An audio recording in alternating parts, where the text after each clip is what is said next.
दोस्तों जैसा कि आपने देखा है कि जब से अविनाश और विविन ने अपने गेम को चेंज किया है, देखा ये जा रहा है कि पूरा घर मुद्दा लेस हो चुका है। किसी के पास लड़ने की कोई वजह नहीं बची है। अगर कोई लड़ना चाहता है तो लड़ ले, कॉफ़ी पे लड़ ले, आलू पे लड़ ले, राशन पे लड़ ले, लेकिन वो इतना गंदा दिखेगा कि वो खुद उसको शर्म आएगी कि मैं ये क्या मुद्दा लेके बैठ रहा हूँ। क्योंकि राशन का मुद्दा हो या कॉफ़ी का मुद्दा हो, ये शुरू के 10-15 दिन चल जाता है। उसके बाद ये बिल्कुल निहायती बोरिंग टॉपिक बन जाता है। दूसरा टॉपिक था अ, जो मुद्दा था करण के पास सबसे ज़्यादा, वो एक फिल्म करण अर्जुन वाली चला रहा था, उसको ख़त्म कर दिया गया। तो अभी परेशानी बिग बॉस के पास ये बहुत बड़ी आन पड़ी है कि उन्होंने तारीफ तो की करण की, और जिसकी वजह से अविनाश ने दिमाग लगा के गेम चेंज कर दिया, करण से कर ली दोस्ती। सब जो कॉन्फ्लिक्ट थे, इन लोगों का मनमुटाव था, उस पर सब क्लियरिटी करके क्लियर कर दिया, साइड कर दिया उन सभी चीज़ों को। और जबकि बिग बॉस ये बिल्कुल नहीं चाहते होंगे कि अविनाश और करण की दोस्ती हो जाए, क्योंकि यही तो एक राइवलरी थी जो कि अभी तक बिना सॉल्व किए यहाँ तक ये लोग आ चुके थे। जो एक अंदर से इन लोगों के एक दूसरे के लिए नफरत देखी जा सकती थी, आंखों में घृणा देखी जा सकती थी, वो बिल्कुल क्लियरली दिखाई देती थी, जिसका बिग बॉस काफ़ी अच्छे से फ़ायदा भी उठा रहे थे। लेकिन अब ये लोग बातचीत करने लगे हैं तो कंटेंट की थोड़ी सी कमी बिग बॉस को होने लगी है।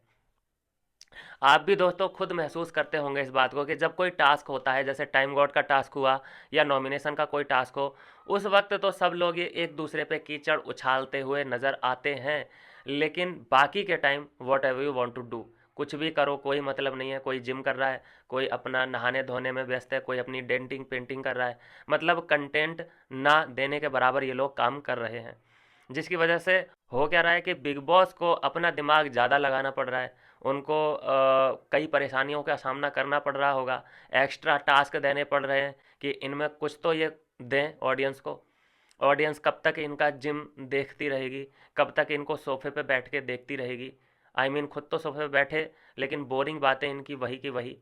तो थोड़ी सी टेंशन वाली बात है यहाँ पे बिग बॉस के लिए, क्योंकि इस मुकाम पे आके आई I मीन ये 65 डेज यहाँ पे कंप्लीट हो चुके हैं, और इस पोजीशन पे आके, इस स्टेज पे आके थोड़ा सा बोरिंग कॉन्सेप्ट होना, और श्रुति का वैसे ही टाइम गॉड बन चुकी है, तो थोड़ा सा निराशा वाली बात है ये।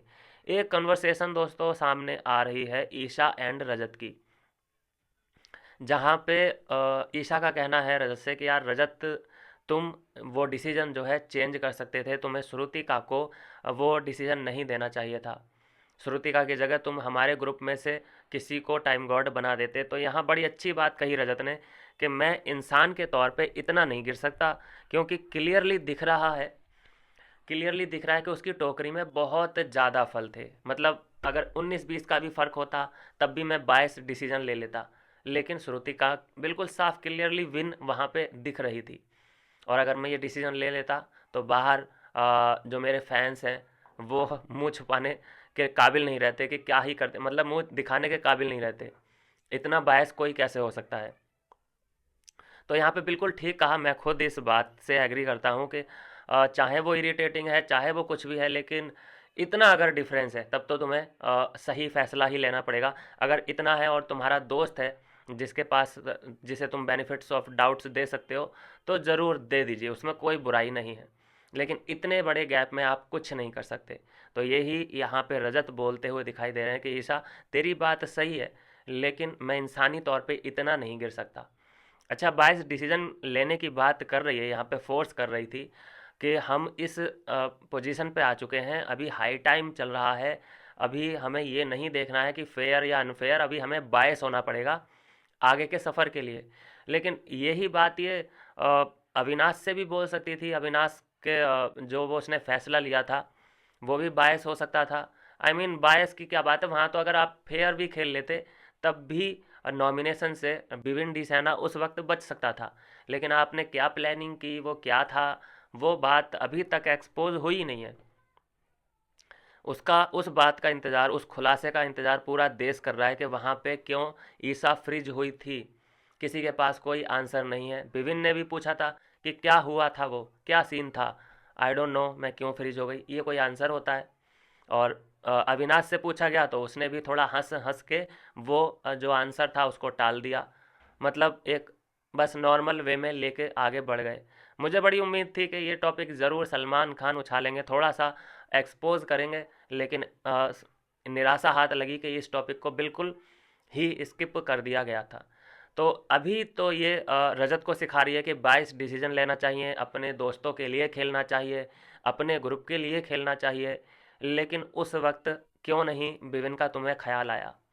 तो दोगलापंती ईशा बेटा मत करो। अगर करोगे तो पकड़े जाओगे, क्योंकि काफ़ी कैमरे लगे हुए हैं। इशारे भी अगर तुम करते हो तो उसके हम 10 मतलब निकाल के ऑडियंस को बता देते हैं। इशारे भी नहीं चलेंगे, आपके एक्सप्रेशन भी नहीं चलेंगे, क्योंकि तुम्हारे हर एक एक्शन पे, हर एक रिएक्शन पे हमारी पैनी नज़र होती है। ये चश्मा ऐसे ही नहीं लगा रखा है। तो ईशा, सोच समझ के आगे कदम बढ़ाना। काफ़ी तुम्हारी जो इमेज है वो बर्बाद सी होती नज़र आ रही है। जैसे कि चुगली गैंग, नागिन वगैरह, ये सभी जो टैग लाइन है वो ईशा को मिलते दिखाई दे रहे हैं। जल्द से जल्द मैं बोलता हूँ कि फेयरनेस पे आ जाओ, थोड़ा सा फेयर गेम को खेलो। हालांकि अभी तक तुमने चीटिंग तो नहीं की है, लेकिन जैसी तुम्हारी भावनाएं मुझे लग रही हैं, अगर तुम्हें मौका मिला चीट करने का तो ज़रूर कर दोगी। अविनाश को चीट मत करना लेकिन। चलिए दोस्तों, ये है अपडेट। यहाँ पे ये बात कर रहे थे टाइम गॉड बनने की। यहाँ पे कहती नज़र आ रही है ईशा कि तुम थोड़े से बायस हो सकते थे, लेकिन रजत ने अपनी बी अ मैन वाली क्वालिटी दिखाते हुए साफ इनकार कर दिया कि भाई मुझे बाहर भी मुंह दिखाना है, मुझे इस समाज में रहना है।